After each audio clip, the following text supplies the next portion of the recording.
Bienvenidos a la Ciudad Metapolítica, un espacio de batalla cultural y lucha contrahegemónica.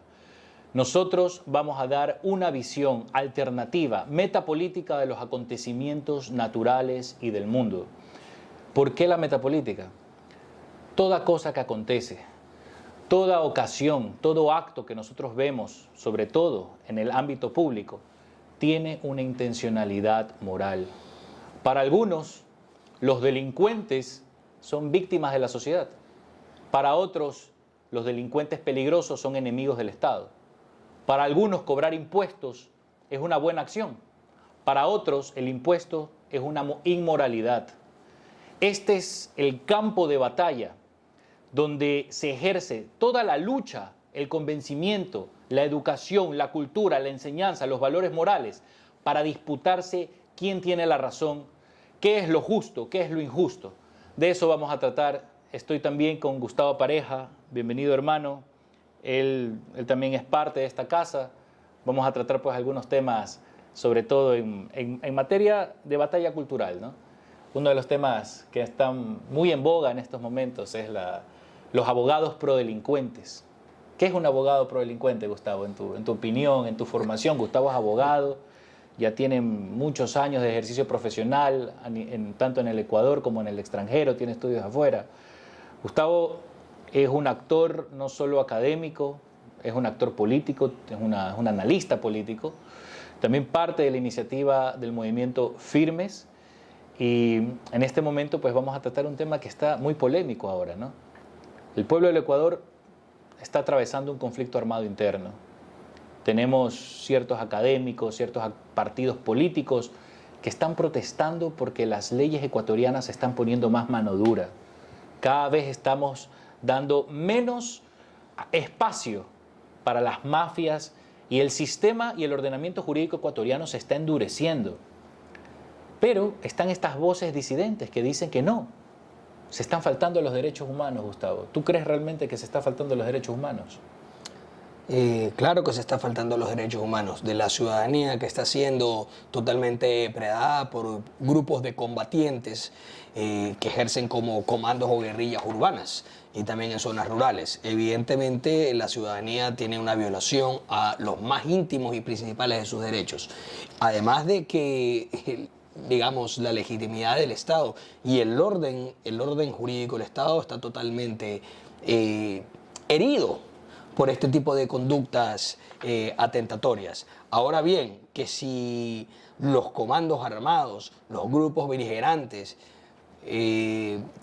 podrían ellos o son víctimas de violación a los derechos humanos, eso es una farsa. O sea, eso es una afirmación de personas que no viven en la realidad material, viven en una fantasía. Los abogados prodelincuentes, precisamente, son abogados que viven en un reino que no es de este mundo. Y vamos a explicar si es que se da en la dinámica de esta conversación el origen de este tipo de abogados de Mago de Oz, de los abogados del mundo de nunca jamás. Bueno, tú has mencionado mucho sobre que son abogados como que, o académicos, pensadores, que no son de este mundo, ¿no? Viven en un reino que no es el de la tierra. Las Civitas Dei. Son esto es como San Agustín, la ciudad civil y la ciudad de Dios. Ellos creen que son de la ciudad de Dios. Esa división, eso yo lo llamo agustinismo jurídico. Eso también lo tenemos y vamos a analizar también el origen de eso. La división de la justicia constitucional y justicia ordinaria. La justicia ordinaria es constitucional. No pueden haber dos justicias. ¿Por qué? Porque el orden estatal es un orden constitucional y todas las normas del Estado obedecen a un solo cuerpo normativo constitucional. No puede haber dos justicias segregadas, no pueden haber dos operadores o poderes judiciales separados. Lo que significa es que la pseudojusticia constitucional de la cual se habla aquí, que supuestamente no debe cruzarse ni ser parte de la justicia ordinaria, no es justicia. Es un instrumento político de poderes. Correcto. Le llamamos agustinismo porque esta división, agustina, ¿no? Sí, no, o sea, la Corte Constitucional está en el cielo y los jueces de la Corte Nacional están en la tierra. Mira, qué interesante, claro, sobre todo dando a entender que la Corte Constitucional en el Ecuador ha tenido una labor eminentemente ideológica, ha tenido una labor que ha tenido una agenda programática, que ha impuesto en el país ciertas políticas públicas, más allá de hacer un control concreto y abstracto de constitucionalidad de los actos. La Corte, por ejemplo, cuando reinterpretó la institución del matrimonio que estaba en la Constitución. Es un tribunal también administrativo, a lo que vas. Es un tribunal que imparte directriz administrativa. Imparte una directriz. Entonces, Gustavo, mira, has hecho una división. Tenemos un grupo, tú les has dicho abogados prodelincuentes, que están viviendo en una realidad alterada, una realidad paralela, una realidad onírica, y que no están conectados con las necesidades de la población, sobre todo lo que sufren las personas con la extorsión, el secuestro, el sicariato, la inseguridad, el robo, etc. Toda la situación que estamos viviendo. Ahora, Gustavo, mira, yo te quería tratar de un tema. En el Ecuador se ha dicho que hemos tenido leyes prodelincuentes. ¿Qué tan real es eso? Yo te voy a poner un ejemplo concreto. La prisión preventiva en el Ecuador. La prisión preventiva en el Ecuador es restringida, es decir, solo existe para asegurar, garantizar que el procesado asista al momento de la audiencia, asista al juicio, comparezca en el proceso. Entonces, yo he visto, tanto en mi ejercicio profesional, de pronto tú también, me dirás si coincidimos, que esta forma abstracta de la prisión preventiva ha servido mucho para abusos judiciales. ¿Por qué? ¿Por qué te lo digo? Porque estuve revisando la legislación estadounidense y vi que en los años 80 ellos hicieron una modificación a la prisión preventiva. Para que la prisión preventiva, creo que se llama bail, ¿no? El bail en Estados Unidos, la prisión preventiva puede ser no solo por conceptos para asegurar que el procesado atienda a la audiencia, no, sino también por peligrosidad. Claro, por la integridad del proceso y de las partes procesales. Okay. Porque pueden estar en riesgo. Lo mismo hicieron los italianos con la modificación de su código de procedimiento penal a finales de los 80. Es un código antimafia. La finalidad de la prisión preventiva, esto de aquí es el aspecto material. Da igual, la norma puede decir misa, dice lo que sea, los chanchos vuelan. Eso se puede poner en una constitución. De hecho, constituciones prácticamente lo afirman, ¿no? Sabemos que eso será, no sé, pues un consumo propio de un drogadicto. Sí. Entonces, lo que es cierto es que la prisión preventiva tiene que cumplir una función material real, que es que aquel que está siendo procesado comparezca al proceso y que el proceso no esté en riesgo de ser destruido. Y no me refiero al expediente procesal en sí, me refiero a la relación procesal en su integridad. Okay. A que las partes que participan del procedimiento no puedan ser borradas, aniquiladas, extorsionadas, intimidadas por el sujeto, los aliados del sujeto que está siendo procesado. Te pregunto algo, disculpa que te interrumpa. A ver, ¿en el Ecuador no es así? Actualmente la Constitución de Montecristi, ¿qué dice? Solo si hay riesgo de fuga, ¿ya? Este concepto que es muy general, si hay riesgo de fuga, pues el juez decide si se aplica o no la prisión preventiva. ¿Cuál es el problema que estamos viviendo en el Ecuador? A mi criterio, tenemos ya reportes de inteligencia que nos dicen que hay 60.000 individuos en edad militar que responden a órdenes de organizaciones terroristas, ¿no? Que responden a los grupos de delincuencia organizada combatientes, es decir, son enemigos del Estado. ¿Ya? Entonces tú tienes a 60.000. Digamos, yo creo que algunos colegas no han hecho un ejercicio matemático de cuántos jueces se necesitarían para procesar industrialmente y de manera colectiva a 60.000 individuos. O sea, la única persona que yo he visto hacer ese procesamiento a nivel contemporáneo en el continente es Nayib Bukele, que logró 70.000 procesamientos en 9 meses, que los confinó en el SECOT, que es un campo de internamiento. Ya actualmente ya es un centro de rehabilitación, pero materialmente en realidad es un campo de detención. Así inició. Cambió ya a ser un centro de rehabilitación. ¿Por qué? Porque al haber terminado la guerra civil de baja intensidad o media intensidad que había en El Salvador, ya los campos de prisioneros como centros de internación temporal dejan de cumplir la función tal, porque en teoría el conflicto, la guerra ha terminado. Entonces pasan a ser, para aquellos que han sido delincuentes o criminales de guerra, como en efecto son los bandoleros de los comandos urbanos armados y comandos terroristas, etcétera. Son bandoleros, son partisanos terroristas armados que combaten como una estructura militar. Esta aquí es la realidad. La cosa es que no nos podemos cegar, ante lo que materialmente está al frente de nuestros ojos. Entonces, evidentemente, una vez que terminó el conflicto en El Salvador, luego se activa el sistema de justicia para procesar a aquellos que fueron delincuentes y el campo que era internación pasa a ser un campo o un penal, un presidio para el cumplimiento de una condena con, y al igual que toda condena, tiene siempre dos finalidades, que es la finalidad de la pena, que evidentemente las escuelas socialdemócratas han querido tergiversar. Eso vamos a hacer el análisis también. Que es la retribución y la prevención general positiva. Correcto. Yo quisiera ir por partes. Lo que tú estás hablando es denso, es sumamente profundo y lo quiero desmenuzar. Ya, vamos por lo primero. ¿Sabes que aún hay ciertos colegas que dicen que no estamos en conflicto armado? Claro. Ya hay más de 9 dictámenes de la Corte Constitucional que negaron o aceptaron los pedidos de estado de excepción del presidente. Exacto. Por la causa del conflicto armado. Tanto en los que negaron, la Corte dijo el conflicto armado existe independientemente de que la Corte Constitucional se pronuncie, independientemente que la Asamblea acepte o no acepte, el jefe de Estado no tiene que pedirle permiso a nadie para declarar la existencia de un conflicto armado, porque un conflicto armado es fáctico. Exactamente. Yo creo que esa es una de las realmente pocos dictámenes que admiro de la Corte Constitucional, el 224EE del año pasado, del año 2024. Entonces, pero hay colegas que dicen que no, de que no estamos en conflicto armado, de que prácticamente es una lucha con delincuencia común. ¿Es una delincuencia común? ¿Tú qué crees? A ver, bueno, vamos a hacer el siguiente análisis, ¿no? Esto aquí demuestra simplemente el precario nivel de formación de los abogados en nuestro país. En el Ecuador no hay juristas, además. La diferencia entre juristas y abogados es que el abogado conoce las normas, el jurista conoce el origen de las normas. La formación de juristas en nuestro país es pobrísima, por no decir que es escuálido, miserable.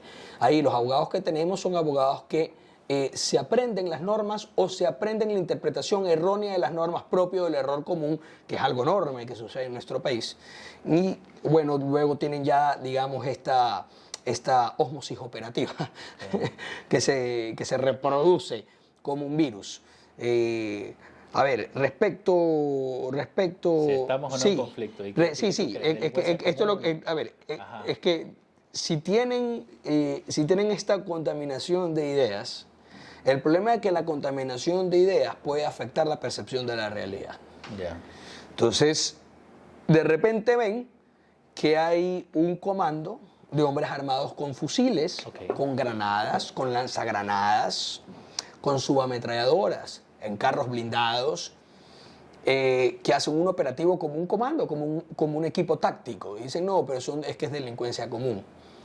O sea, una banda narcoterrorista, sí, ¿no? Entonces, entonces, claro, la SS era delincuencia común, Hezbollah era delincuencia común, entonces, Al-Qaeda es delincuencia común, el ISIS es delincuencia común, etc. No. En donde existe una estructura jerárquica, con operaciones de tipo táctico. Precisamente las unidades tácticas de la policía son unidades paramilitares. Paramilitares, claro, correcto. Sí, que hacen operaciones de tipo táctico, con armamentos de tipo de guerra, son beligerantes. Además, ¿por qué son beligerantes? Porque aquí hay una finalidad que hay que diferenciar, Andrés. El delincuente común lo que busca es la acumulación de recursos o prestigio para sí mismo. ¿Me explico? Es decir, quiere su estatus. Los grupos de delincuencia organizada lo que quieren es controlar el territorio. No es lo mismo. Es decir, su lucha también es política, porque lo que pretenden es feudalizar el Estado para generar taifas o parcelas de poder feudales en las cuales ellos cobren tributos y ejerzan el control defensivo, judicial, etcétera, que de hecho es lo que sucede en muchos de los barrios de nuestro país. Gustavo, pero no todo grupo de delincuencia organizada necesariamente es un combatiente. Porque también hay delincuencia organizada por supuesto. En tiempos de paz. Por supuesto, es que eso es lo que quiero ir. Digamos que se reúne un grupo de contrabandistas. Esos contrabandistas lo que quieren, sí, es una criminalidad organizada que lo que quiere es contrabandear, evadir impuestos y hacerse ricos. Correcto. Ya. Ellos no buscan controlar las aduanas, no buscan tomarse es decir, expulsar al Estado del monopolio de seguridad territorial. Pero cuando alguien pretende o un grupo pretende expulsar al Estado del control del monopolio territorial, esa lucha ya es política, porque es una lucha que pone en riesgo existencial el poder del Estado. Las vacunas. Hablemos de las extorsiones, por ejemplo. Cuando de manera sistemática estas organizaciones terroristas infunden terror, porque esa es la lógica del terror. La extorsión es una forma de intimidar. Correcto. Es una forma de inyectar terror y lo hacen de manera sistemática. Por ejemplo, ellos tienen coerción, es un mecanismo coercitivo de extracción de recursos. Y de forma colectiva, porque lo hacen a todo un barrio, a sectores. Sí, es masivo. A grandes perímetros. No es que lo voy a extorsionar a Gustavo Pareja. No, pero es un sistema tributario. Es que a eso voy, Gustavo. Un sistema tributario. Cuando ellos están cobrando un impuesto, ¿ellos qué dicen? Tú me tienes que dar $2.000 al mes para protección, porque yo te voy a proteger. Parece que están sustituyendo al propio Estado ecuatoriano. Le están disputando la soberanía económica al Estado ecuatoriano. Entonces, pero a ver, yo quiero hacer, ¿cuál es ese borde? ¿No? Aclarando que estamos en un conflicto armado muy irregular en el Ecuador, no convencional. Las guerras ya no se pelean tampoco entre ejércitos, ya la doctrina de la guerra ha evolucionado tanto, de tercera, cuarta, hasta quinta generación, y en estos instantes, las formas de agresión, las formas hasta de poder blando que ha... La guerra híbrida. La guerra híbrida, lo que se denomina el soft power en relaciones internacionales. Joseph Nye es uno de los tratadistas al respecto. La interrelación que tienen entre los países, potencias, estados, lo hacen muy complejo. Pero a ver, ¿cuál tú crees que sería los requisitos para que... Está bien, tú tienes una célula, digamos, tú tienes un grupo de delincuencia organizada de unos 100. Ya, estamos hablando que en realidad hay 60.000, pero digamos que hay unos 100. Está muy organizada en materia paramilitar con personal táctico. Ellos, si empiezan a disputar políticamente con el Estado, claro, se los puede ver como un... Son beligerantes, es una guerra civil. Claro, es una guerra civil. Todo grupo que contienda con el Estado el control territorial está en rebelión contra el Estado. Es sedición. Muy interesante. Es un grupo de sedición, es un grupo de rebelión. El grupo de rebelión entró en guerra civil. Por eso es conflicto armado interno. El conflicto armado interno es una guerra civil. La cosa es que la guerra civil puede haber de diferentes categorías y de diferentes intensidades. ¿No? Qué interesante, Gustavo. No nos olvidemos que los convenios de Ginebra también dicen que hay conflicto armado no solo cuando hay fuerzas beligerantes entre el Estado y una fuerza irregular, también cuando hay entre fuerzas irregulares entre sí. Por supuesto. Y entre sí contra el Estado y contra otros Medio estados. Oriente. Ya. Entonces, por ejemplo, el ISIS combatiendo contra las milicias kurdas. Ya. Eso no es que son unos bandoleros que se están peleando por el tráfico del whisky para contrabandearlo. Perfecto. Esos son grupos que quieren exterminarse, grupos étnicos, naciones étnicas. Yeah. Es decir, es una lucha política y que buscan crear cada uno su estado. Bien. En el caso de acá, claro, quieren un poderío económico, tienen un propósito económico. Veo que aquí también se consiguió en el Ecuador la reproducción masiva de los miembros que están aliados a los EDOs. Claro. A los grupos de delincuencia organizada, que antes no pasaban de ser, decían cálculos de 10.000 o 15.000, ahora son 60.000, el año pasado eran 40.000. Es decir, cada día que pasa aumentan. Y va a seguir aumentando. Y bueno, pero ¿qué se tiene que hacer entonces? A ver, si ya tenemos, yo creo que, bueno, al menos en abogados serios, juristas serios, sabemos que tenemos un conflicto armado, pero ¿qué hacer, Gustavo? O sea, hay que exterminar al enemigo, neutralizarlo, privarlo de la libertad. O sea, porque claro, hace poco existió una polémica muy fuerte por la propuesta esta de los campos de internamiento, campos de prisioneros de guerra, que son en realidad, ¿no? Exactamente, son campos de prisioneros de guerra. Son campos para procesar masivamente a combatientes, a combatientes que se rinden. A los combatientes. Y ellos, creo que este concepto causó polémica es por el nombre, ¿no? Que les hace acuerdo de los campos de concentración. ¿Se acuerdan de las películas de Hollywood que vieron? Sí, la diferencia es que los campos de concentración de los cuales hablan los abogados por los delincuentes se refieren a campos de concentración en los cuales habían civiles de grupos étnicos que se consideraban indeseables, peligrosos, no confiables, etc. Correcto. Y que se los tenía además como mano de obra esclava. Y por eso estaban internados en esos campos habían fábricas, etc. Pero no es lo mismo que los campos de prisioneros, por ejemplo, que había en la Segunda Guerra Mundial, prisioneros soviéticos, norteamericanos, ingleses, etc. Estaban en su debido campo de prisioneros y tenían que acogerse a la Convención de Ginebra. Correcto. En este caso, en un conflicto armado interno, si es que se establecen estos campos de prisioneros, que son campos de internación temporal, tiene que cumplirse la Convención de Ginebra y tiene que dárseles el cuidado adecuado a los que están recluidos mientras dure el conflicto, incluso con las inspecciones de la Cruz Roja Internacional. Sí, de hecho, que de hecho considero yo que debe ser obligatorio. Sí, debe ser obligatorio. Hay un requisito interesante que vi, que claro, o sea, primero es que yo creo que muchos contendores a esta propuesta nacional, muchos son penalistas. Y es decir, esto no es derecho penal, yo creo que hay que es derecho político. A ver, como yo ya había explicado, en Ecuador realmente no hay una formación de juristas. Esa es la realidad. Yo me doy cuenta y veo los tratadistas que han estudiado muy pocos, y los que han estudiado son de cuarta categoría, como Robert Alexis, Dworkin y demás charlatanes. ¿Te parece que Robert Alexis, Dworkin... Esos son productos de la socialdemocracia impuesta por Estados Unidos para asegurar un orden internacional que le beneficie durante la Guerra Fría. Esa es la realidad. Esa es la realidad. O sea, un jurista como Alexis solamente puede aparecer en un país como Alemania, que es una nación militarmente ocupada por potencias extranjeras. Claro, es verdad.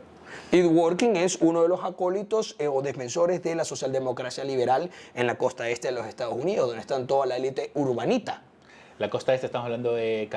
New York, en la zona de New York, que era profesor en NYU. Filadelfia, Boston. Exactamente, el New England, el Nueva Inglaterra. Ya, que claro, ellos tienen hasta electoralmente, estas ciudades costeras tienen una predominancia electoral. Jürgen Habermas también en Alemania, otro filósofo al que yo le profeso un absoluto desprecio también. Okay. Está bien, por supuesto.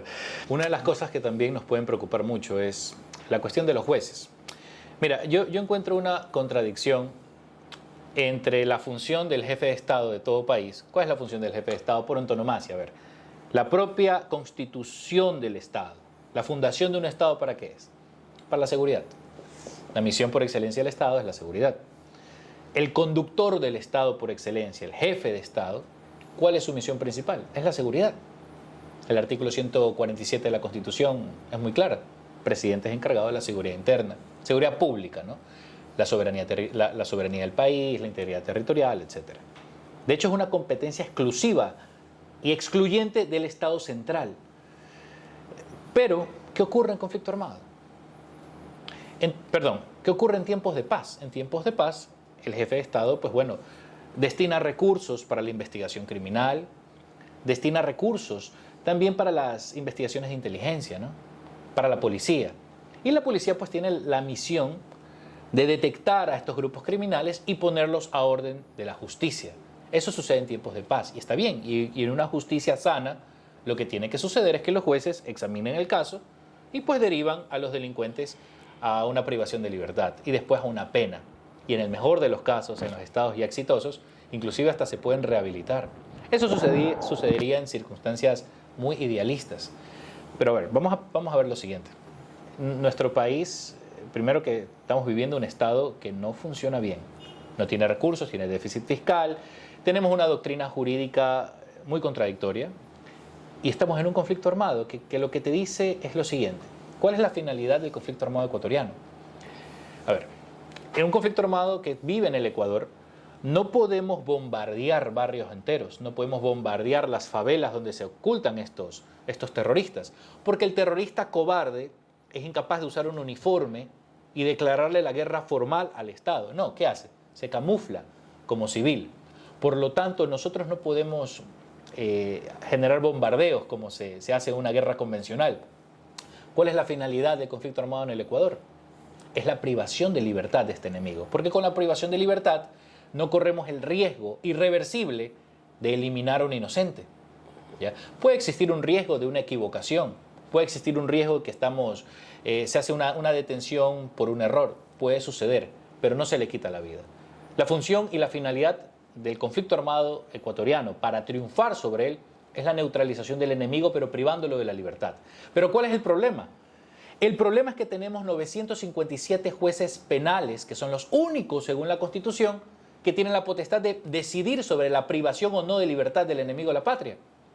Pero cuando el jefe de Estado dice, tenemos que detenerlos, hemos encontrado a 200 terroristas armados con fusiles, pero resulta que el juez competente resulta ser el juez de Xuxufindi, o el juez de Salitre, o el juez de Yaguachi, que son cantones pequeños que no tienen, digamos, un refuerzo policial. Esos jueces, o el juez de Durán, ¿tú crees que el juez de Durán que es el cantón más peligroso, con mayores muertes violentas en la tierra por tasa y proporcionalidad, ¿tú crees que él va a ordenar la prisión preventiva contra el jefe de una banda que opera en ese cantón?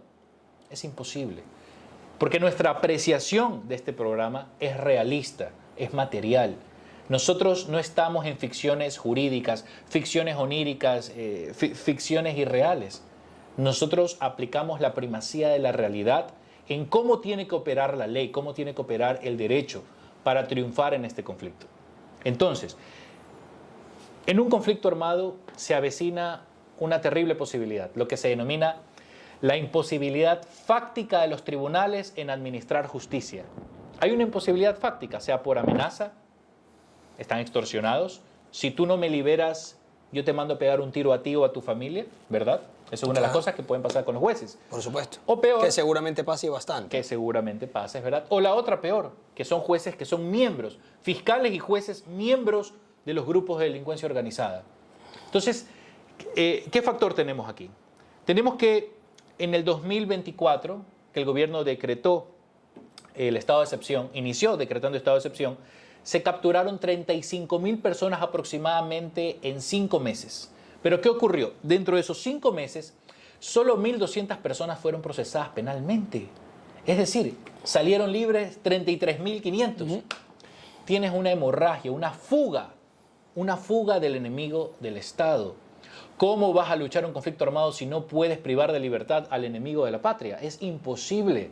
Entonces, estas son las circunstancias, Gustavo, que yo quería hablar contigo. O sea, en decir, en un conflicto armado, ¿qué ocurre cuando tú atrapas al enemigo de la patria? Lo tienes que poner a órdenes del juez, del fiscal, para que haga la acusación dentro de 24, una formulación de cargos en 24 horas, para que legalice la detención, para que ordene las medidas cautelares, por ejemplo, la prisión preventiva.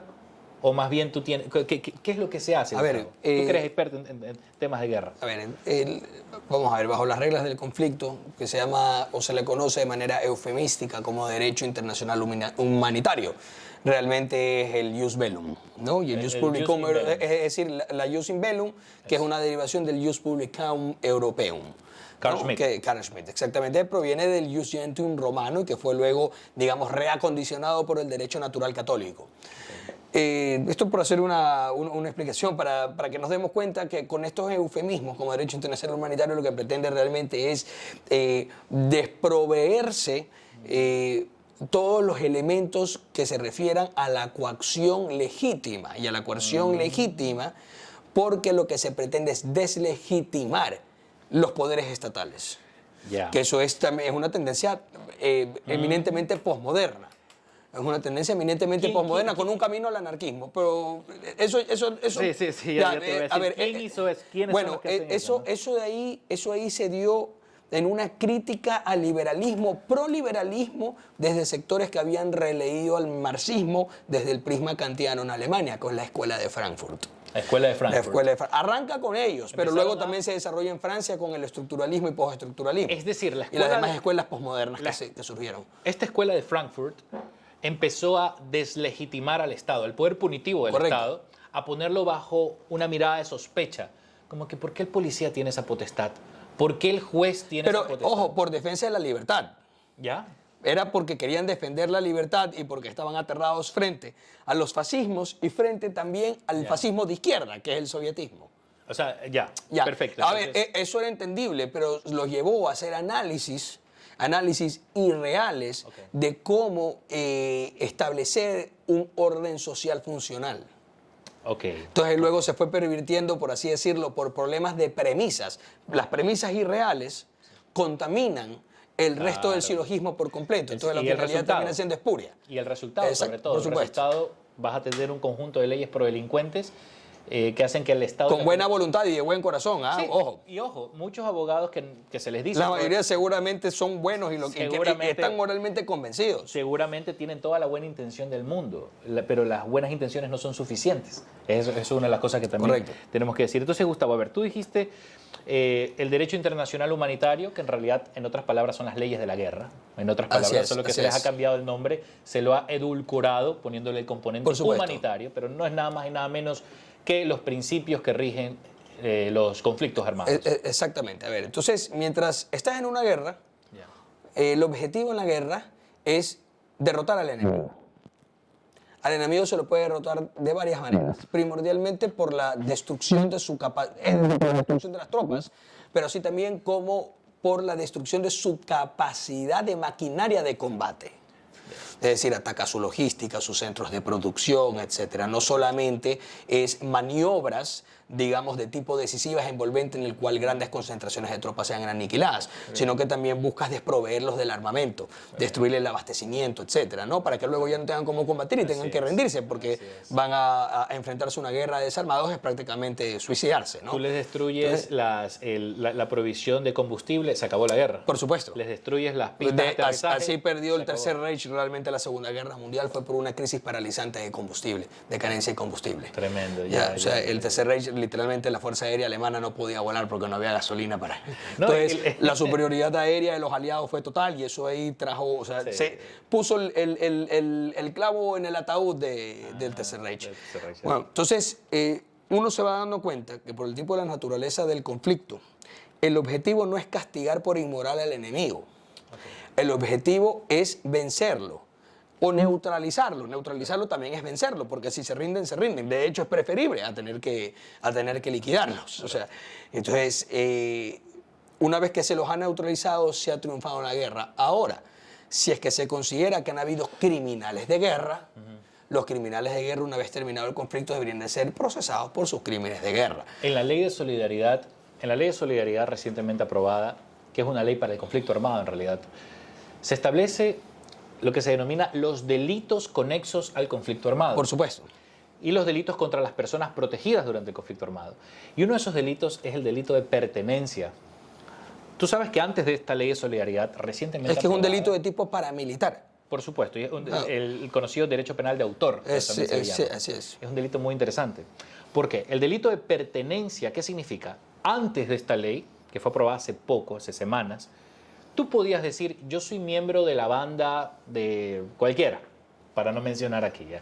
Yo soy miembro de la banda de los trepamuros. Y digamos que esa banda es calificada como una organización terrorista. Tú podías decirlo, tú tenías derecho a decir eso. Y tú podías tener predisposición a ayudarlos, pasarles alguna información, siempre y cuando de que no se pruebe que tú estés cometiendo un delito como tal, ya tú tenías derecho prácticamente a decir que tú eras de cualquier banda paramilitar. Claro. Es increíble. Ecuador es uno de los pocos países en el mundo que ya tiene este delito de pertenencia. Claro, Estados Unidos sí lo tiene. Alemania, la República Federal Alemana y también la DDR. Precisamente esta teoría se desarrolla en la República Federal Alemana entre los años 50 y 60. Klaus Roxim es uno de los desarrolladores de esa teoría, que es, digamos, una de las vacas sagradas de los penalistas ecuatorianos, que es un muy buen jurista, de hecho. No concordaré en todo con él, pero su análisis de imputación objetiva y ese funcionalismo sociológico que él tiene es muy adecuado para su aplicación. Él desarrolla esta teoría de la pertenencia a los grupos paramilitares. Perfecto. Es decir, si tú ya eras miembro de los grupos paramilitares, eso en sí ya era una falta. Claro. Muy aparte de que hayas participado en otros delitos abominables. ¿Tú sabes quién? Entonces, los miembros de las SS o de las checas soviéticas o el NKVD, que también eran delincuentes, o de la policía secreta cubana, de la que evidentemente si ya eran, ya tenían la membresía. El mero hecho de tener la membresía es un delito autónomo por pertenecer a una asociación que se la considera, usualmente es a posteriori, que se la considera que es ilegal.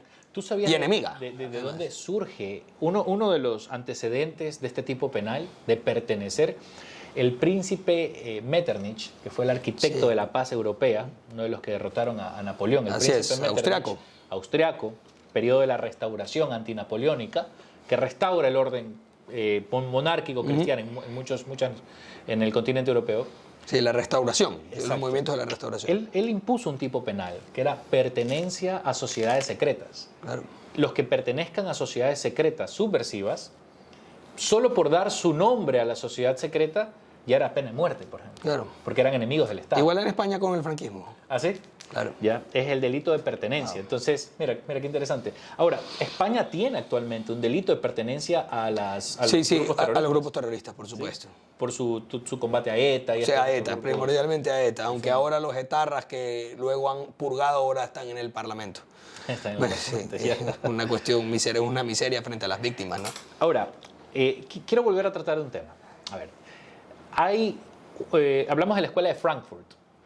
La escuela de Frankfurt hizo una labor contrahegemónica contra el Estado, para quitarle la legitimidad al Estado, para quitarle la legitimidad a la autoridad pública. A la violencia estatal.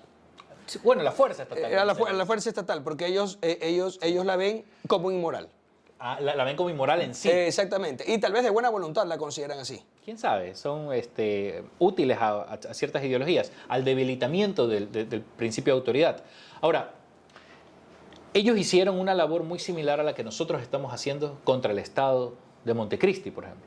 Este programa, este espacio tiene una finalidad que la decimos abiertamente. Nosotros somos contrarios al Estado de Montecristi, a la Constitución de Montecristi. Claro, promovemos realmente una revolución contra el Estado de Montecristi. Se podría entender de esa manera, claro. Por supuesto. Estaríamos ahora en el bando... En el mando revolucionario, sí, claro, sí.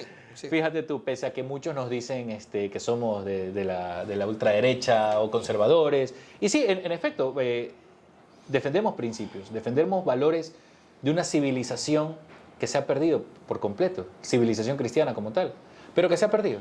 Se están perdiendo los valores correctos. Y ahora, tú estar defendiendo esos valores, ya te califican como un subversivo. Un ultra, como un ultra, ¿no? Eres un ultra. ¿Tú crees eres que...? un ultra, fascistas. Sí, ultra. fascista, ¿no? En muchas fascista. ocasiones estos académicos, ¿no? nos dicen fascistas. ¿Tú crees que le pongan un sobrenombre a este podcast, ¿no? Bueno, si somos fascistas, igual de fascista sería la Revolución Ciudadana o sería el Partido Socialista de Venezuela, el de Chávez, ¿no? O sea, ¿por qué? Porque el origen de ellos proviene del peronismo, que el peronismo sí era fascismo. Ah, mira, qué interesante.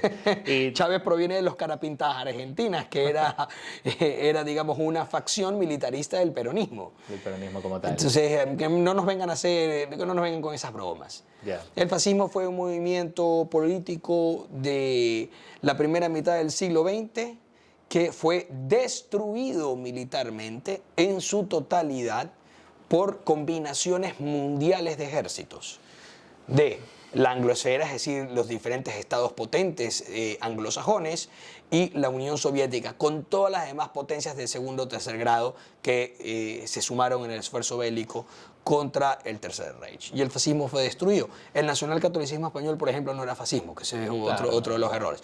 El fascismo es realmente italiano y el de los alemanes era nacionalsocialismo. Correcto. El nacionalcatolicismo lo que es una derecha, una generación de la derecha que no está alineada al antiguo régimen y que es similar al socialismo de derecha. Muy bien. Porque involucra la doctrina social de la Iglesia. Ahora, justamente quiero tratar un poco, porque yo creo que eso va a ameritar un programa distinto, un programa posterior, sobre la subversión ideológica y cultural. Pues claro, ahora nosotros vivimos los efectos de un proceso de subversión ideológica y cultural del propio Estado, de los principios constitutivos del Estado, de la propia sociedad. Por ejemplo, las ideologías totalitarias, la ideología de género, el antinatalismo, el ecologismo radical, tenemos, por ejemplo... El fascismo progre. El fascismo progre, como claro. tal, ¿no? Tenemos estas leyes prodelincuentes que académicamente las conocemos como el abolicionismo penal o el hipergarantismo penal como tal, ¿no? Son ideologías que se han encargado de debilitar la autoridad pública, debilitar, y también yo me atrevería a decir son ideologías subversivas que están predominando en gran medida el día de hoy. A ver, mira, yo tengo una visión crítica, se podrá decir, de tipo conspirativa, si se desea. A ver, en donde se han gestado los movimientos de abolicionismo o de desaceleración del sistema penal y del derecho penal, a la vez se ha propuesto siempre el aumento de las condenas o de las penas pecuniarias para todos los delitos no violentos. ¿Con esto qué quiero decir? Que los estados postindustriales, frente al declive tanto moral como material que han venido sufriendo con posterioridad a la Segunda Guerra Mundial y a la Guerra Fría. Hay que entender el contexto geopolítico porque se están derrumbando estos estados. Frente a eso, se dan cuenta que no tienen la capacidad, sea física ni moral, para enfrentarse a aquellos ciudadanos más violentos que no siguen las reglas. Entonces, pretenden, para sentirse menos mal, volverse más atenuados en la aplicación y en la estructuración de las normas aplicables a aquellos que cometan estas faltas. Sin embargo, son increíblemente draconianos con todos aquellos que cometen faltas reglamentarias que no son violentas. Por ejemplo, el evasor tributario. Claro. Por ejemplo, el contrabandista de poca monta que mete unos perfumes en la maleta del avión para venderlo en su casa y ganarse, no sé, pues, $2.000. Entonces uno ve que ahí el poder del Estado está totalmente activado. Esto de aquí ya lo desarrollaron pensadores norteamericanos de los años 80 y 90, que es la teoría de la anarcotiranía, y es deliberada. Es decir, la clase política, como una clase política estatal, como es en nuestro país, ya totalmente entronizada en el Estado, en Estados Unidos a través de subterfugios se han vuelto una clase política estatal, ¿no? Lo que se llama el deep state. Sí, ¿ya? Lo que pretende es usar el lumpen para generar desestabilización social que a la vez les permite a ellos tener mayor control social y a la vez criminalizar de manera sistemática a toda la población no violenta que quiera sacar cualquier tipo de ventaja fuera de la lupa de control de esa clase política gobernante. Eso es anarcotiranía. Claro. Entonces es total impunidad para todos los delincuentes violentos y derecho penal de máxima velocidad y de máxima aplicación para todo aquel que cometa, para ciudadanos normales o el que cometa faltas menores. Faltas no violentas. Europa, por ejemplo. En Europa tú tienes un componente de migración islámica que es una población sumamente irregular, violenta también, en Francia, en España. Sí, además es un tejido sociológico totalmente diferente, no compatible con... Correcto, exactamente, que de hecho estos países europeos han aumentado su nivel de abuso sexual, violencia sexual desde estas olas de... Y de todo tipo de violencia. Y de todo tipo de violencia. Pero ellos, por lo general, gozan de una impunidad penal. Mientras que el europeo, si es que se atreve a denunciar estas políticas públicas promovidas... Delito de odio, lo harán pedazos. Lo procesan por delito de odio. Claro. Acá, por ejemplo, tenemos, puedo decir todavía que tenemos, pero yo creo que ya el sistema está poco a poco cambiando a nivel de ordenamiento jurídico, sobre todo con estas leyes, que a pesar de sus errores me parecen muy positivas. Acá, ¿qué sucedía? Si la policía atrapaba a un sicario con fusiles, ¿qué pasó? Pues que pusimos esa demanda contra este juez y este fiscal. Unos secuestradores capturados en flagrancia, imagínate.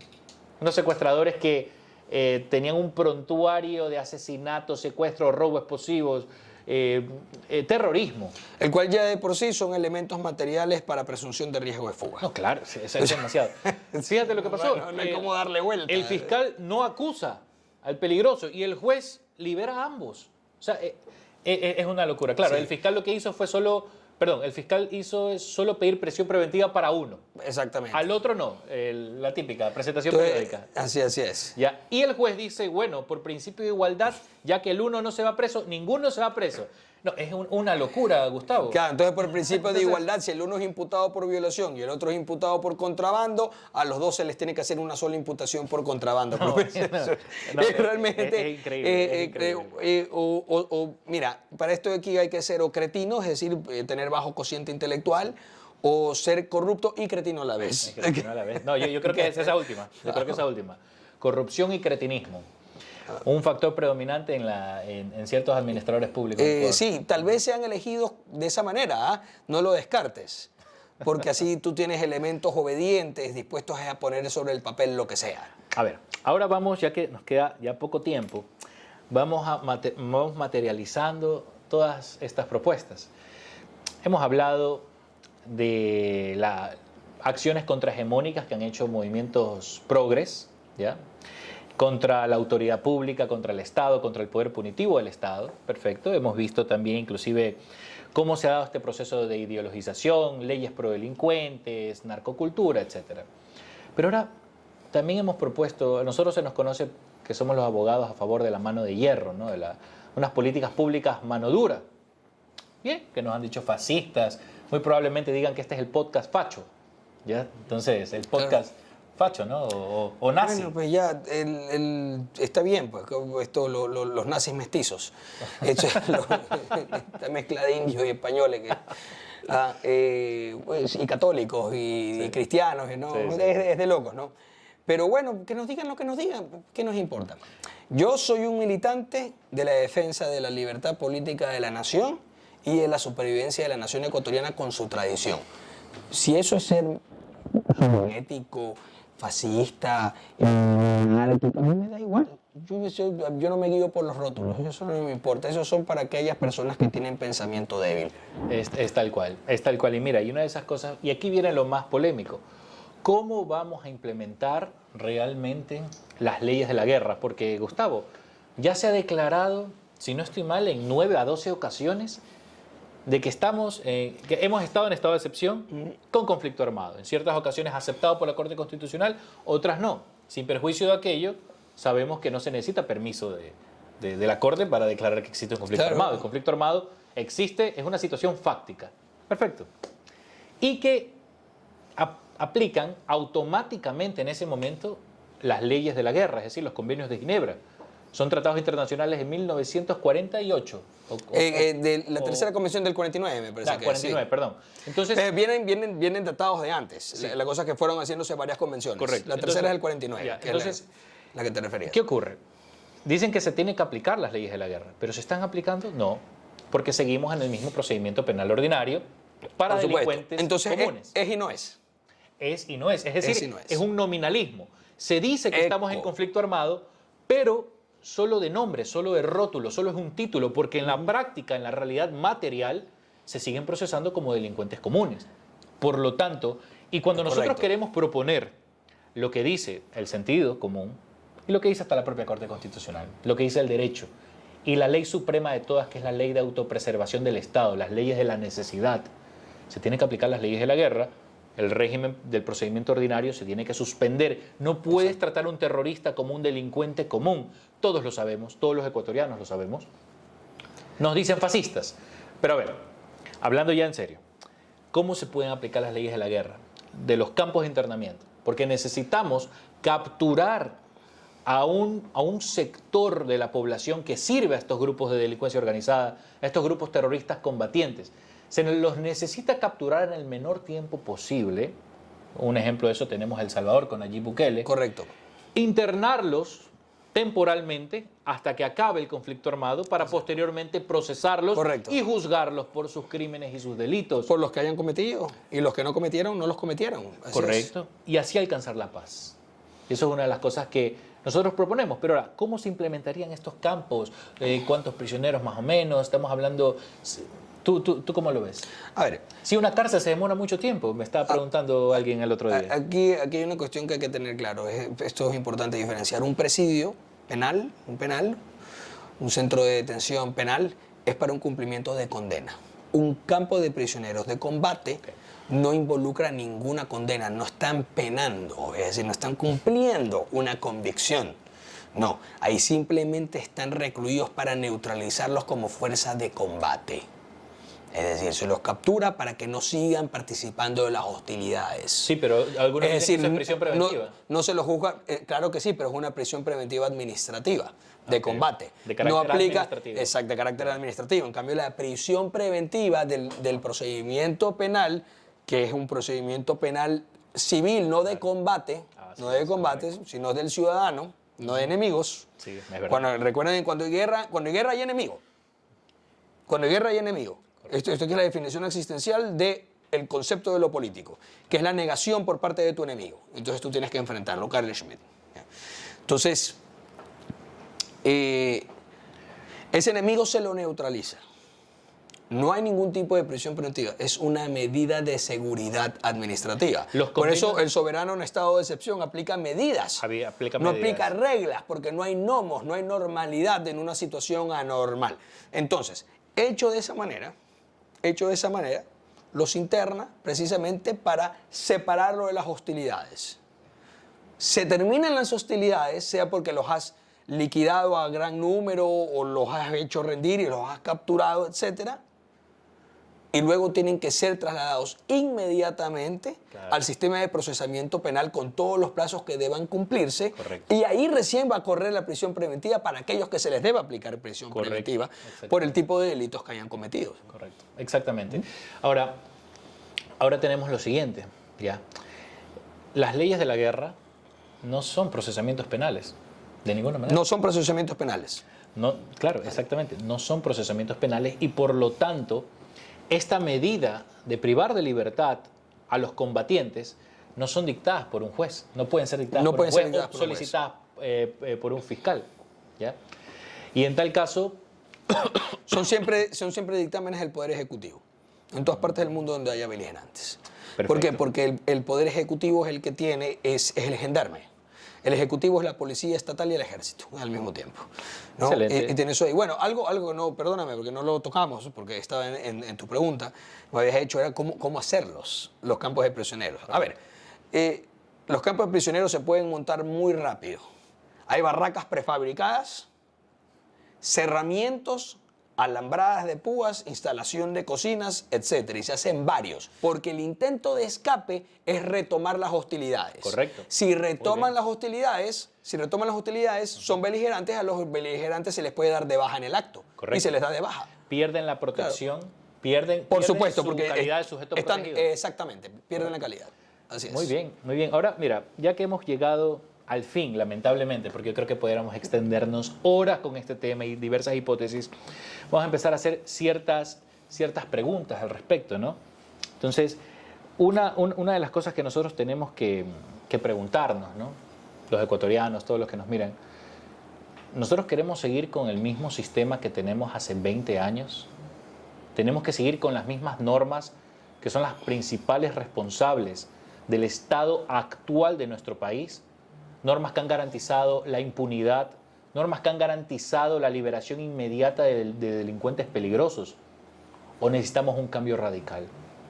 Esa es una de las preguntas más importantes que tenemos que hacernos realmente. Nosotros desde este programa, desde este espacio, La Ciudad Metapolítica, que es una iniciativa del movimiento Firmes, proponemos una comisión de una lista negra. Una lista negra que no sea arbitraria. ¿De qué manera no puede ser arbitraria? Es muy fácil, Gustavo. Una lista negra de todos los individuos que tengan un perfil de alta peligrosidad. Es decir, individuos con prontuarios, antecedentes y reincidencias en delitos violentos como sicariato, extorsión, secuestro, terrorismo, armas largas, comisión de delincuencia organizada y un poco más. Son como 17, 18 o 23 delitos de alta peligrosidad, delitos violentos, ¿ya? Que ellos pueden componer una base poblacional que el jefe de Estado puede ordenar su privación de libertad sin orden judicial. Tenemos que poner este filtro obligatorio, que es el de la reincidencia, porque si no, mañana vamos a decir, bueno, yo quiero detener a Gustavo Pareja o a Andrés Santos porque hablan mal del gobierno, ¿verdad? Digamos que mañana toque otro gobernante. Pero ni él ni yo tenemos ese tipo de reincidencia. Y estoy seguro que ninguno de los opositores políticos al actual régimen o nadie de la clase política tiene ese tipo esos antecedentes, claro. Ese tipo de antecedentes, porque esos antecedentes ya te bloquean todo tipo de acceso justamente al mundo político. O sea, básicamente lo que tú estás planeando es que hay un derecho penal de dos velocidades, que es lo que la lógica demanda para todo aquel que no sea un impedido mental, que es lo siguiente. Es decir, un derecho penal de velocidad tipo 1 para todos los infractores menores. Es decir, todos aquellos que no cometen delitos violentos, sino que cometen faltas reglamentarias, sean delitos económicos o sean contravenciones. Eso se aplica un derecho penal bastante más benigno, un derecho penal con mayor oportunidad de defensa, con muchas garantías y, en mi preferencia, con defensa en libertad. Claro, precisamente si es que la defensa en libertad para todo este tipo de delitos y contravenciones no violentas, menores, etcétera, el éxito del procesamiento sería mayor, y las fugas y la impunidad sería menor. Bien. Porque aquel que va a ser procesado al menos tiene la confianza de que puede defenderse en libertad y que podría probar su inocencia, etc. Correcto. O sea, en ese sentido solamente escaparía el que realmente sabe que es culpable para eludir su condena. Y un derecho penal de velocidad tipo 2 Pero ahí te quiero interrumpir. aquellos porque- que cometen delitos violentos. Sí, correcto, pero eso ya es en la etapa procesamiento y juzgamiento. Sí. Yo te hablo en la etapa del internamiento. Ah, que es a una ver, etapa ya. no penal. Ya, pero Sí. esta parte aquí tenemos que calcularla bien, porque aquí lo que estamos haciendo es algo similar, que es una potestad ejecutiva por reglamentación administrativa, que también se lo puede hacer el legislativo si quiere para complementarlo. Para que es legalizarlo, lo siguiente, correcto. la lista de enemigos públicos. Es decir, Exactamente. la lista de, por ejemplo, Estados Unidos siempre está cambiando esta lista, pues, ¿no? Amparado en qué norma. Guerrillas, ISIS, Al-Qaeda, Sí, etc. correcto. Pero amparado en qué norma lo haría el Ejecutivo. El Ejecutivo no, en la la- Constitución. Sí, no, pero Eso es, los a ver, convenios. sí, claro, además los convenios se lo permiten, claro. Porque los Pero aparte convenios la misma tienen- Constitución ecuatoriana lo permite. ¿Por qué? Porque si ¿quién es el soberano del poder que se encarga de la seguridad nacional? correcto, es el Ejecutivo. Entonces tiene los poderes de guerra y policía. Correcto. Entonces él puede designar enemigos. Sí, pero ahora nosotros, y ahí es cuando queremos señalar la seriedad con que estamos tratando este asunto. No solo se trata de darle al Ejecutivo la potestad de señalar enemigo a cualquiera, invocando convenios de Ginebra, porque no faltaron, porque este gobierno tiene opositores, y muchos de ellos dicen, no, pues me van a señalar a mí. Es por eso que esta disposición obligatoriamente tiene que tener dos filtros. La primera, que sea por reincidencias en crímenes violentos. Los Sí. opositores los políticos no andan en crímenes de altísima peligrosidad. Sicariato, secuestro, o sea, discúlpeme, si solo porque tienes una infracción menor ya te hacen tremendo escándalo mediático. Y la otra, que sean a los capturados en flagrancia con evidencias materiales. Claro. Tiene que ser ese doble filtro para poder aplicar esta política masiva de detenciones. Claro, de a ver, detenciones es nivel que colectivo. eso ahí lo que vendría a ser es uno o dos criterios para identificación de miembros de grupos guerrilleros o de grupos subversivos. Correcto. O sea, eso de beligerantes. Es decir, Posibles. ¿cuáles son, entre varios criterios de identificación de beligerantes en un conflicto armado interno? Es el de ser sicario, evidentemente, porque están participando seguramente de las hostilidades, y al ser sicario no es que solamente ha sido un solo homicidio el que ha tenido, ¿no? Y así otros que cometan los delitos de extorsión, etcétera, de manera sistemática, todos ellos están participando en las hostilidades. Exacto. Y evidentemente nadie lo hace a nombre propio, sino que lo hace a nombre de una asociación delictiva. Porque lo contrario, aquel que anda matando por sí solito por ahí, ese es lo que es un criminal serial. Ese es otro tipo, de criminalidad, ¿no? Exactamente. Creo que hemos llegado al fin de este primer programa, este piloto, que es un aporte a todo nuestro país. Y yo creo que tenemos la potencialidad inclusive de poder ofrecer este mismo programa a otras naciones, ¿no? Porque en Sí, realidad bueno, con claro. redes sociales podemos llegar realmente a Además, muchas estamos personas. nosotros también abiertos a que se integre aquí para exponer ideas, personas que vengan de todo tipo de sector del espectro político. Nosotros en eso no estamos cerrados, siempre y cuando la coherencia y la virtud sea, digamos, el portaestandarte, están todos bienvenidos a participar aquí. Me despido, mucho gusto. Mi nombre es Andrés Santos y Gustavo Pareja. Encantado. Listo. Gracias. Un saludo a todos.